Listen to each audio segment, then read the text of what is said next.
जय जय हो मार्चु कళాశాల जय हो मार्चु कళాశాల भावी पौरुలకు నీవే భవ్య కార్యశాల. Students, welcome to my YouTube channel BVRSR class room. ఇవాళ మనం డిస్కస్ చేసే టాపిక్ మెజరింగ్ CFSE, అంటే ఫైనల్ గా క్రిస్టల్ ఫీల్డ్ స్టెబిలైజేషన్ ఎనర్జీని మెజర్ చేయడం ఎలాగా, క్యాలిక్యులేట్ చేయడం ఎలాగా అనేది నేర్పిస్తాను. It is a part and parcel of complex compounds inorganic chemistry. Slides అన్నీనేమో ఇంగ్లీష్లో ఉంటాయి. మా ఎక్స్ప్లెనేషన్ ఇంగ్లీష్ అండ్ తెలుగు రెండు కూడా కలిపి ఉంటుంది. కంఫర్ట్గా ఉన్నవాళ్ళు కంటిన్యూ అవ్వండి. So this particular topic is an advanced level of topic. PG ఎంట్రన్స్కి ఉపయోగపడతాయి. అలాగే IIT JAM, BSc, MSc, IIT JEE, JL, DL, CSIR examinations అటువంటి అన్నిటికి కూడా ఇవి బేసిక్స్గా ఉపయోగపడుతుంది అనమాట. సో అందు గురించి కంపల్సరీగా దీన్ని వాచ్ చేయండి చివరి వరకు. అలాగే మీ క్యాలిక్యులేషన్ ఎలా చేయాలనేది కూడా నేర్చుకోండి, ఉపయోగకరంగా ఉంటుంది. నేను మీ Venkatrao, department of chemistry, government college autonomous, Rajahmundry.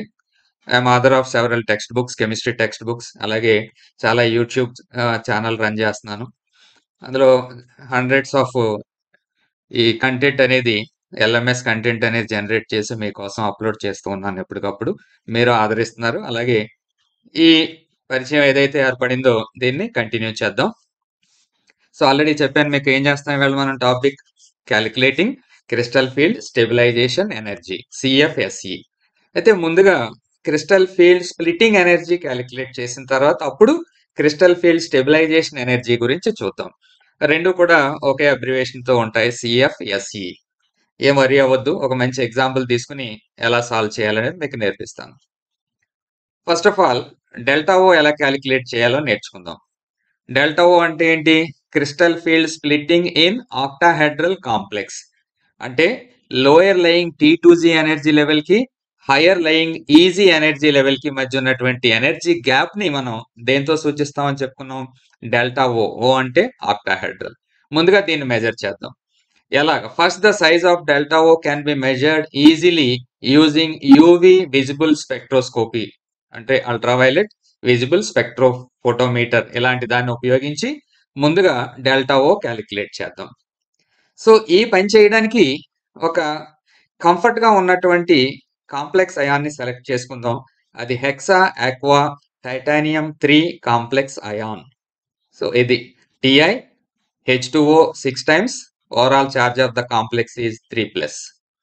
Okay, titanium is a first transition series లో రెండో ఎలిమెంట్.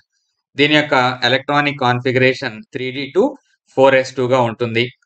అయితే ఇక్కడ ఉన్నటువంటి లైగాండ్స్ 6 లైగాండ్స్ ఉన్నాయి, అంటే ఆక్టాహెడ్రల్ జామెట్రీ ఉంటుందని మనకు అర్థమైపోయింది.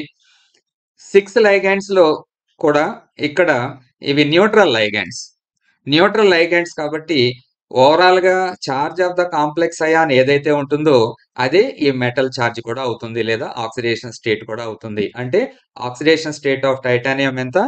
+3. సో +3 కాబట్టి ఒరిజినల్ గా టైటానియం లో ఉన్నటువంటి 4 ఎలక్ట్రాన్ల నుంచి 3 ఎలక్ట్రాన్ తీసేస్తే ఇంకా మనకి మిగిలేది ఒకే ఒక ఎలక్ట్రాన్ మిగులుతుంది. Then it becomes a D1 system.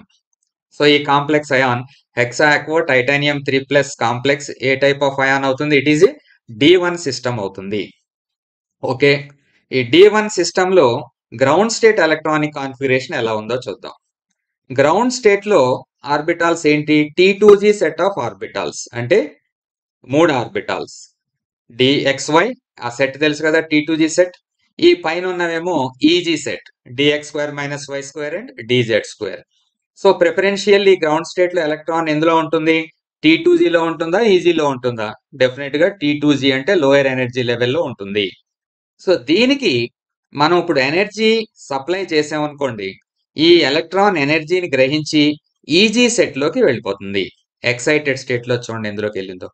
So ఈ రకంగా గ్రౌండ్ స్టేట్ లో T2G సెట్ లో ఉన్నటువంటి ఎలక్ట్రాన్ ఎనర్జీ అబ్జార్బ్ చేసుకుని EG సెట్ లోకి మైగ్రేట్ అవ్వడానికి ఏ రీజియన్ లో ఎనర్జీని అబ్జార్బ్ చేసుకుంటుందో చూడండి.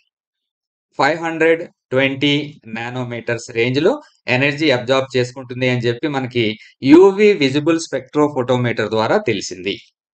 అఫ్ కోర్స్ ఆ కరస్పాండింగ్ వాల్యూ ఎంతో కూడా ఇక్కడ బ్రాకెట్ లో రాసాం, 243 కిలోజౌల్ పర్ మోల్. ఈ వాల్యూ 520 నానోమీటర్స్ ఏదైతే ఉందో ఈ స్పెక్ట్రమ్ చూపిస్తుందో that is lambda max value for this particular transition from lower energy to hire energy. ఇక్కడ నానోమీటర్స్ లో ఉంది అంటే దట్ ఈస్ వేవ్ లెంత్. ఇదేం వేవ్ లెంత్ 520 నానోమీటర్స్. దాని కరస్పాండింగ్ గా ఏం వాల్యూస్ ఉన్నాయో ఇప్పుడు చూద్దాం. Already we discussed this point. In this, titanium ion is in D1 case. The complex absorbs light energy to promote electron from T2Z level to EZ level. T2Z level నుంచి EZ level కి electron jump అవడానికి ఏ range లో energy కావాలి అంటే wave length పరంగా అంటే 520 nanometres, wave number పరంగా frequency పరంగా 20,300 సెంటీమీటర్ ఇన్వర్స్. ఓకే, సో దీని నుంచి ఇప్పుడు step by step delta O value ఎంతో చూద్దాం. We know that 1 kilojoule per mole is equal to 83.7 centimetre inverse. ఇది కాన్స్టెంట్ వాల్యూ అండి. Okay, 1 kilojoule per mole is equal to 83.7 centimetre inverse. అలాంటప్పుడు delta O ఈజీగా వచ్చేస్తుంది చూడండి. కానీ మన దగ్గర ఎంత ఉంది, 20,300 సెంటీమీటర్ ఇన్వర్స్ దగ్గర అబ్జార్ప్షన్ జరిగింది. సో 20,300 డివైడెడ్ బై 83.7 గానీ చేస్తే చూడండి ఎంత వాల్యూ వచ్చిందో, 243 kilojoule per mole. What is this value? This value corresponds to delta O. This value corresponds to crystal field splitting energy, not stabilizing. It is the value corresponds to crystal field splitting energy. T2Z level ki EZ level ki మధ్య ఉన్నటువంటి energy gap. Next step కి వెళ్దాం. The single d electron occupies a T2Z energy level. Preferentially ఎందులోకి వెళ్తుంది ఎప్పుడు కూడా stability పొందడానికి lower lying D orbital లోకి వెళ్తుంది. లోయర్ లయింగ్ డి ఆర్బిటాల్ అంటే T2Z set. So that single D electron occupies a T2Z energy level and attains stability by ఎంత, 0.4 delta O. 2/5 delta O stability పొందుతుంది, which is below the average energy of the D orbital. So starting నుంచి కూడా మీకు ఈ విషయాలు explain చేసుకుంటూ వస్తున్నాను. దీని నుంచి ఇప్పుడు క్యాలిక్యులేట్ చేద్దాం. Hence crystal field stabilisation energy that is CFSE of the complex ఎంత అవుతుంది, 2/5 ఇంటూ 243 గానీ చేస్తే మనకి అంటే 243 ఇంటూ 0.4 అన్నమాట. So that corresponds to 97 kilojoule per mole. As this energy is released the complex is stable అని చెప్పి చెప్పుకుంటాం. So this is the method. Very simple అనమాట. ఇవన్నీ మామూలుగా చెప్తే కష్టంగా అనిపిస్తుంది, కానీ ఇంత సింపుల్ గా మీకు ఎక్స్ప్లెయిన్ చేసిన తర్వాత చాలా ఈజీగా ఉంది కదా అని చెప్పి మీరు అనుకుంటారు. ఇలాంటి ఎగ్జాంపుల్స్ ఏమైనా వస్తే మీరు చాలా ఈజీగా క్యాలిక్యులేట్ చేయడానికి అవకాశం ఉంటుంది. I hope you enjoyed this lecture. ఏమైనా డౌట్స్ ఉంటే యాజ్ యూజువల్ గా ఈ నా యూట్యూబ్ ఛానల్లో పోస్ట్ చేయండి, దెన్ దానికి ఆన్సర్స్ చెప్తాను. Okay, all the best students, bye.